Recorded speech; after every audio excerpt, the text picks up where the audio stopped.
ఆదికాండము 7వ అధ్యాయం. యెహోవా, ఈ తరము వారిలో నీవే నా ఎదుట నీతిమంతుడవై ఉండుట చూచితిని గనుక నీవును నీ ఇంటివారును వాడలో ప్రవేశించుడి.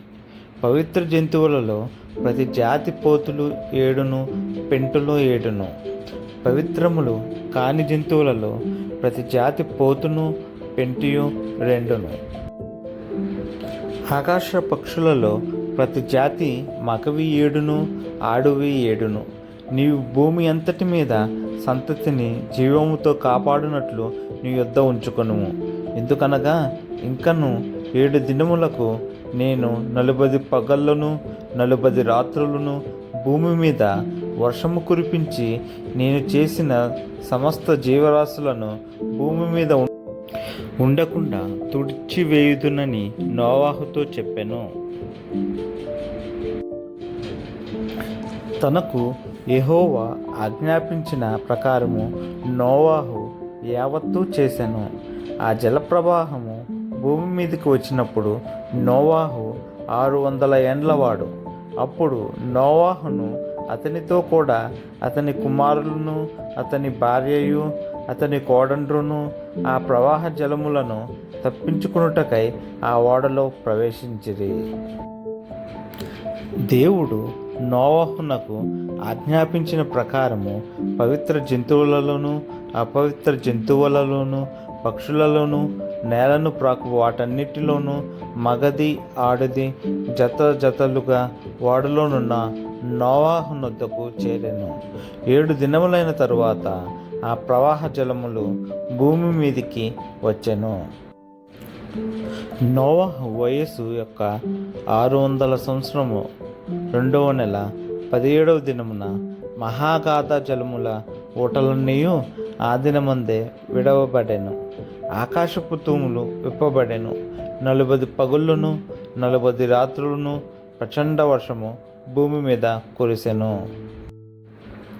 ఆ దినమందే నోవాహును నోవాహు కుమారులకు షేమును, హామును, యాపేతును, నోవాహు భార్యయు వారితో కూడా అతని 3 కోడండ్రును ఆ ఓడలో ప్రవేశించిరి. వీరే కాదు, ఆయా జాతుల ప్రకారము ప్రతి మృగమును, ఆయా జాతుల ప్రకారము ప్రతి పశువును, ఆయా జాతుల ప్రకారము నేల మీద ప్రాకు ప్రతి పురుగును, ఆయా జాతుల ప్రకారము ప్రతి పక్షియు, నానా విధములైన రెక్కలు గల ప్రతి పిట్టయును ప్రవేశించెను.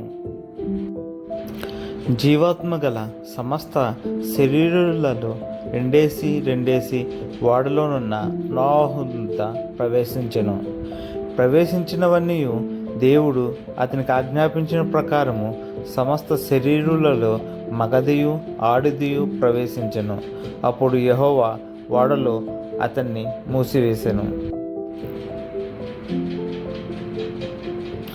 ఆ జలప్రవాహము 40 దినములు భూమి మీద నుండగా జలములు విస్తరించి వాడను తేల చేసినందున అది భూమి మీద నుండి పైకి లేచెను. జలములు భూమి మీద ప్రచండముగా ప్రబలి మిక్కిలి విస్తరించినప్పుడు ఓడ నీళ్ళ మీద నడిచెను. ఆ ప్రచండ జలములు భూమి మీద అత్యధికముగా ప్రబలినందున ఆకాశమంతటి కిందనున్న గొప్ప పర్వతములన్నీ మునిగిపోయాను. 15 మూరల ఎత్తున నీళ్లు ప్రచండముగా ప్రబలెను కనుక పర్వతములను మునిగిపోయాను. అప్పుడు పక్షులేమి, పశువులేమి, మృగములేమి, భూమి మీద ప్రాకు పురుగులేమి, భూమి మీద సంచరించు సమస్త శరీరులేమి, సమస్త నరులేమి చచ్చిపోయిరి. పొడి నేల మీదనున్న వాటన్నిటిలోనూ నాసికారంధ్రములలో జీవత్వ సంబంధమైన ఊపిరి గలవన్నీ చనిపోయాను. నరులతో కూడా పశువులను, పురుగులను, ఆకాశ పక్షులను, నేల మీదనున్న జీవరాశులన్నీ తుడిచివేయబడెను. అవి భూమి మీద నుండకుండా తుడిచివేయబడెను. నోవాహును అతనితో కూడా ఆ ఓడలో నున్నవి మాత్రము మిగిలి ఉండెను. 150 దినముల వరకు నీళ్లు భూమి మీద ప్రచండముగా ప్రబలెను. ఆమేన్.